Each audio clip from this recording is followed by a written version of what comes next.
രണ്ടാളുകൾ അവരുടെ പരസ്പര സമ്മതത്തോടു കൂടി അവർ ഒരുമിച്ച് ജീവിക്കാൻ തുടങ്ങുന്നു. അവർക്ക് ഇഷ്ടമില്ലാതാകുമ്പോൾ അവർ പിരിഞ്ഞു പോകുന്നു. ഇതാണ് കോഹാബിറ്റേഷൻ അല്ലെങ്കിൽ ലിവിങ് ടുഗദർ. അന്ന് ചിന്തിക്കുമ്പോൾ മനുഷ്യന്മാർ ചിന്തിച്ചു, ഇതുകൊണ്ട് ഇപ്പം എന്താ കുഴപ്പം? കല്യാണം പോലെ തന്നെ കല്യാണത്തിന് വേറെ കുറെ അടങ്ങാറുണ്ട്. ഇത് അതൊന്നുമില്ല. രണ്ടാളുകൾ ഇഷ്ടപ്പെടുന്നു, ജീവിക്കുന്നു, പിരിയുന്നു. അതുകൊണ്ട് ഒരു കുഴപ്പമില്ലല്ലോ, അതുകൊണ്ട് ഒരു പ്രശ്നമില്ലല്ലോ. അവിടെയാണ് നമ്മൾ പറയുന്നത്. അത് ആ സമയത്ത് നമ്മളിങ്ങനെ നോക്കുമ്പോൾ ഒരു കുഴപ്പമില്ല, ആർക്കും ഒരു ഉപദ്രവമില്ല, അങ്ങനെ മുന്നോട്ട് പോയി. അത് 1960കളും 70കളും 80കളും കഴിഞ്ഞ് 2000, 2010, 2020 ആയപ്പോൾ യൂറോപ്പിൽ നിന്ന് കുറെ സ്റ്റഡീസ് വരാൻ തുടങ്ങി. എന്താ സ്റ്റഡീസ്?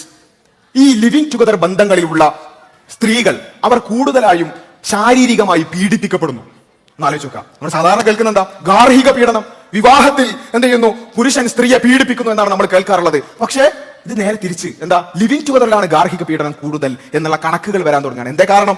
വിവാഹമാകുമ്പോൾ അവിടെ രണ്ട് കുടുംബങ്ങൾ തമ്മിലുള്ള കരാറാണ്. ഒരു സൊസൈറ്റിയുടെ ഒരു പ്രൊട്ടക്ഷൻ അവിടെ ഉണ്ട്.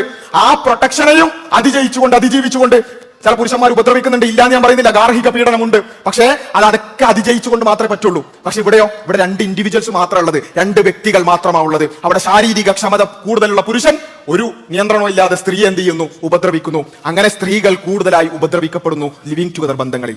അതേപോലെ തന്നെ കണക്കുകൾ പുറത്തു വരുന്നു, പഠനങ്ങൾ പുറത്തു വരുന്നു. ലിവിങ് ടുഗദർ ബന്ധങ്ങളിലുള്ള സ്ത്രീകൾ കൂടുതൽ ഡിപ്രസ്ഡ് ആണ്, കൂടുതൽ മാനസികമായ പ്രയാസങ്ങളിലും ആൻസൈറ്റിയിലുമാണ്. അതുപോലെ തന്നെ സ്ത്രീകൾക്ക് മാത്രമല്ല പുരുഷന്മാർക്ക് പലതരത്തിലുള്ള പ്രശ്നങ്ങൾ ഉണ്ടാകുന്നു. കുട്ടികൾ, ഈ ലിവിങ് ടുഗദർ ബന്ധങ്ങളിലൂടെ ഉണ്ടാകുന്ന കുട്ടികൾ അവരെ സംബന്ധിച്ചിടത്തോളം അവർ ആന്റി സോഷ്യൽ ആകുന്നു, സാമൂഹിക വിരുദ്ധരാകുന്നു. കൃത്യമായ പാരന്റിങ്ങും മറ്റു കാര്യങ്ങളും കിട്ടാത്തത് കൊണ്ട് സാമൂഹ്യ വിരുദ്ധരാകുന്നു. ഇങ്ങനെ നോക്കിയാൽ നമ്മളിങ്ങനെ വളരെ സിമ്പിളായി പറഞ്ഞ രണ്ട് വ്യക്തികളല്ലേ, ഒരു പ്രശ്നമില്ലല്ലോ, ആർക്കും ഉപദ്രവമില്ലല്ലോ എന്ന് പറഞ്ഞ അതേ കാര്യത്തിന് സ്ത്രീകൾക്ക് പ്രശ്നം, അവർക്ക് മാനസികമായും ശാരീരികമായും പ്രശ്നം, പുരുഷന്മാർക്ക് പ്രശ്നം, സമൂഹത്തിന് പ്രശ്നം, അടുത്ത തലമുറക്ക് മുഴുവൻ പ്രശ്നം. നമുക്ക് ചിന്തിക്കാൻ പറ്റിയില്ല. അവിടെയാണ് നമ്മൾ പറയുന്നത് V only have the pixel. നമുക്ക് വളരെ ചെറിയ പിക്സൽ മാത്രമേ ഉള്ളൂ. അല്ലാഹ് ഹാസ് ദ പിക്ചർ.